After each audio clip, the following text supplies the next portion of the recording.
ការប្រគល់ភារកិច្ចក៏គេមើលមនុស្សដែរគេឲ្យសាកល្បងតើអ្នកនឹងមានសមត្ថភាពគ្រប់គ្រាន់អត់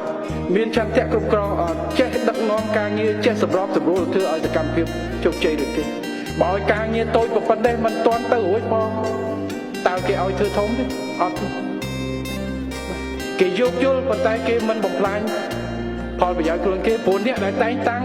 ចាត់តាំងមនុស្សខុសគឺលំបាកខ្លួនឯងបើខ្ញុំមានសេនាធិការដែលអត់ចេះខ្ញុំនឹងហត់តែបើខ្ញុំមានសេនាធិការដែលប្រកែគាត់ចេះខ្ញុំគ្រាន់តែបកគោលទូនាទីភារកិច្ចគាត់ចិត្តចែកលឿនគាត់ចែកចែងការងារលះបានល្អមានការដោះមិនចេញគាត់ប្រាប់មកខ្ញុំរៀបការសុំគោលការណ៍ខ្ញុំឲ្យគាត់ធ្វើខ្ញុំកាន់តែឲ្យសិទ្ធគាត់ទៀតតែបើសិនឲ្យការងារតូចគាត់ទៅមិនរួចស្អីក៏ត្រូវតែខ្ញុំហត់ដដែលអញ្ចឹងគឺពិបាកហើយការងារកាន់តែធំទៅមើលកាន់តែល្អិតតែបើល្អិតនេះយើងមិនចាំបាច់ផ្ទាល់ទេបើសិនយើងមានអ្នកជំនួយការយើងដែលចេះគឺការងារល្អិតឲ្យយើងទៅយល់បើសិនជាយើងមានអ្នកដែលជួយយើងមើលការងារល្អិតយើងទុកមើលការងារធំ